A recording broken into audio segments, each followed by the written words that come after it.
নিজেকে দিনের উপরে অবিচল কেমন করে রাখা যায়। অনেকে দিনের পথে ফিরে আসে, দাঁড়িয়ে রাখে, নামাজ পড়া স্টার্ট করে, আবার হারিয়ে যায়। অনেক মেয়ে আছে ভালো হয়ে যায়, হিজাব পরিধান করা শুরু করে, 5 ওয়াক্ত নামাজ ঠিকঠাক পড়তে শুরু করে, এন্ড সাডেনলি আবার চেঞ্জ হয়ে যায়। অনেক যুবক আছে দেখা যাচ্ছে যে মাশাআল্লাহ ইসলাম মানছে, দাড়ি রেখেছে, টুপি পড়েছে, বাট আবার নষ্ট হয়ে সিগারেট খাচ্ছে, মদ খাচ্ছে, বিভিন্নভাবে অন্যায় করছে। দেখুন, প্রথম কথা হচ্ছে দিনের পথে অবিচল থাকতে হলে সবচেয়ে বড় মাধ্যমটা হচ্ছে দোয়া করা। দোয়াটাই হচ্ছে দিনের পথে টিকে থাকার সবচেয়ে বড় একটা হাতিয়ার। নবীজি বলেছেন, কেউ যদি দিনের পথে অবিচল থাকতে চায়, নিজেকে অটল রাখতে চায়, সে যেন এই দোয়াটা বেশি বেশি পাঠ করে। সকলেই আমার সাথে দোয়াটা পাঠ করবেন। সকলেই বলেন, ইয়া মুকাল্লিবাল কুলুব সাব্বিত কলবি আলা দীনিক।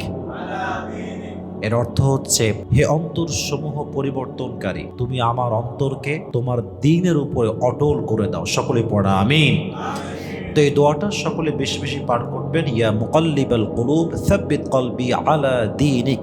হে আমার অন্তর পরিবর্তনকারী, অথবা হে অন্তর পরিবর্তনকারী সত্তা, তুমি আমার অন্তরকে তোমার দিনের উপরে অবিচল রাখো, অটল রাখো। দোয়াটা বেশি বেশি করলে আপনাকে দিনের একজন একনিষ্ঠ খাদেম হিসেবে, খালেস খাদেম হিসেবে কবুল করবে একজন। আওয়াজ দিয়ে বলেন, তিনি কে?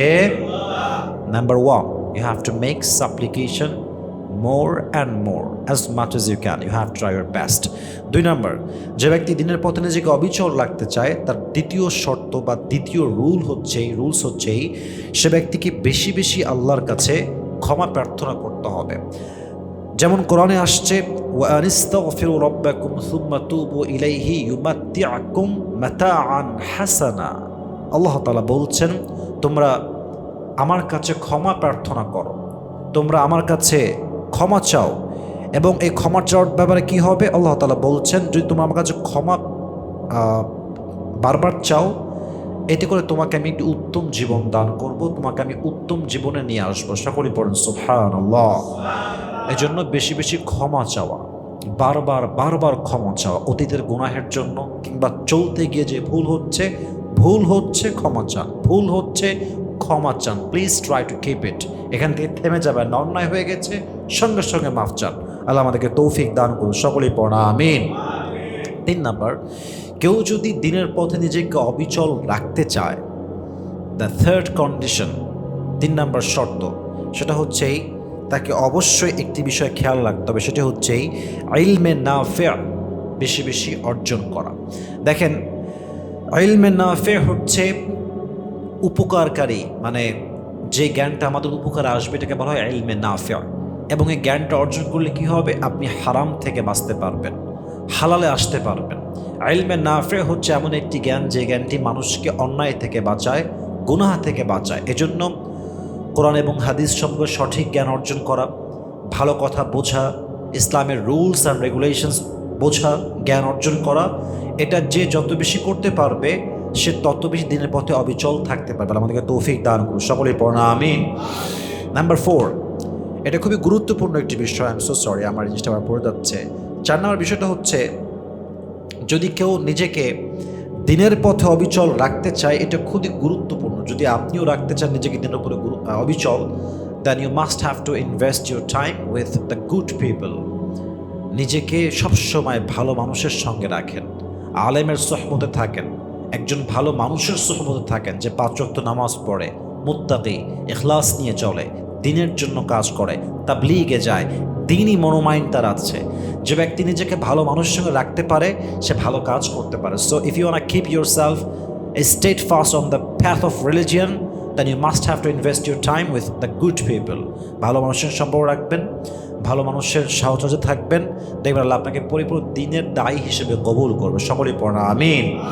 তো 4 নাম্বার, ভালো মানুষের সঙ্গে বন্ধুত্ব করা। দিনের পথে অবিচল থাকতে চাইলে খারাপ বন্ধু রাখা যাবে না। 5 নাম্বার, এটা খুবই এফেক্টিভ, এবং আমি দেখেছি এটা দিয়ে অনেক যুবক দিনের পথে ফিরে আসছে এবং অবিচল আছে তারা। নিজেকে সমস্ত অশ্লীল গান, বাজনা, পর্নোগ্রাফি সব কিছুর থেকে দূরে রাখা। দেখেন, যখন আপনি একটা দিনই লাইফ লিড করছেন, দ্যাট মিনস এখানে কোনো হারামের ছোঁয়া রাখা যাবে না। আপনি দিনের পথেও আছেন, পর্নোগ্রাফি দেখছেন, গান শুনছেন, হারাম মিউজিকে আপনি খুবই অ্যাডিক্টেড। এতে করে কি হবে? আপনি দিনের পথে এক পা বাড়াবেন, আবার 10 পা পেছনে আসবেন, কারণ আপনি হারাম মিউজিক শুনছেন। সো আপনাকে দিনের পথে অবিচল থাকতে হলে অবশ্যই মাথায় রাখতে হবে কোনো প্রকার হারাম কোনো গান বাজনার সঙ্গে জড়িত থাকা যাবে না। সকলে বলেন ইনশাআল্লাহ। 6 নাম্বার, যদি দিনের পথে নিজেকে অবিচল রাখতে চান, প্রত্যেক দিন অ্যাটলিস্ট 5 থেকে 10 পৃষ্ঠা হলেও কোরআনে মাজিদ তেলাওয়াত করবেন। প্রত্যেক দিন যতটুকু পারা যায় ইউ হ্যাভ টু রিসাইট, তেলাওয়াত আপনাকে করতে হবে। কারণ কোরআন এবং জিকির এই দুটি হচ্ছে এমন একটি হাতিয়ার মুসলমানের জীবনে। কোরআন এবং জিকির দ্বারা মানুষ তাদের আত্মকেন্দ্রিক যে শান্তি, অর্থাৎ আত্মার যে প্রশান্তি, এটা সে খুঁজে পায়। যেমন কোরআন বলছে আলা বিযিকরিল্লাহি তাতমাইন্নুল কুলুব, কেউ যদি মনের প্রশান্তি খুঁজে পেতে চায় তাকে তার প্রভুকে স্মরণ করতে হবে, রবের জিকির করতে হবে। জিকির করতে পারে আমরা কেমনে? কোরআন তেলাওয়াত এটাও হচ্ছে এটা জিকিরের অংশ। সুবহানাল্লাহ, আলহামদুলিল্লাহ, লা ইলাহা ইল্লাল্লাহ, আল্লাহু আকবার, এই 4টা শব্দ হচ্ছে উত্তম জিকির। কোরআনটাও একটা জিকির। এজন্য যদি নিজেকে দিনের পথে অবিচল রাখতে চান অবশ্যই ট্রাই করবেন যেন প্রত্যেক দিন অ্যাটলিস্ট যতটুকু পারা যায়, as much as you can try, you have to try your best to recite the Quran, at least 5 পৃষ্ঠা পড়বেন। রাজি আছেন তো ইনশাআল্লাহ? এবং সর্বশেষ উপায় যেটা আমি আজকে শেয়ার করব সেটা হচ্ছে যদি নিজেকে দিনের পথে অবিচল রাখতে চান, 5 ওয়াক্ত নামাজের 1 ওয়াক্ত নামাজও বাদ দেওয়া যাবে না। এবং এটাকে আদায় করতে গিয়ে ডোন্ট মেক এনি এক্সকিউজ, কোনো বাহানা তৈরি করবেন না যে আমি অসুস্থ ছিলাম, এই সমস্যা সেই সমস্যা। No, you can't make any kind of excuse to perform the salah. এখানে কোনো বাহানা চলবে না, এখানে কোনো বাহানার কোনো সুযোগই নাই। You have to try your best, যতটুকু পারা যায় প্রত্যেক দিন 5 ওয়াক্ত নামাজ বা জামাত পড়া। যখনই আপনি নামাজ বাদ দিয়ে দিবেন 2 ওয়াক্ত 3 ওয়াক্ত, দেখবেন আপনি দিন থেকে সরে গেছেন, মনের মধ্যে শান্তি হারায় গেছে, মনে হচ্ছে আপনি আবার হারায় গেছেন। এজন্য যত যাই হয়ে যাক, যত অন্যায় হয়ে যাক, প্রত্যেক দিন 5 ওয়াক্ত নামাজ একটা সময়ের জন্য জামাত ছাড়া কিংবা নামাজ না পড়ে থাকা যাবে না। রাজি আছেন তো ইনশাআল্লাহ? আল্লাহ আমাদের সবাইকে 5 ওয়াক্ত নামাজ বা জামাত আদায় করার তৌফিক দান করুন। সকলেই পড়া আমিন। তবে আমার কথা এখনো শেষ হয় নাই, আমি এটার সঙ্গেই আরেকটি বিষয়কে অ্যাড করতে চাই, and that's really most important topic for everyone to know.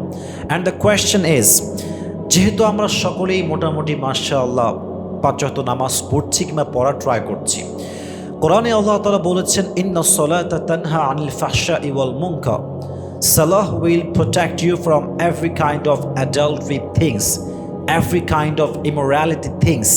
নামাজ হচ্ছে এমন একটি ইবাদত যেটি বান্দাকে প্রত্যেক রকমের অন্যায়, গুনাহ, জুলুম থেকে বাঁচায়। সকলেই পড়েন সুবহানাল্লাহ।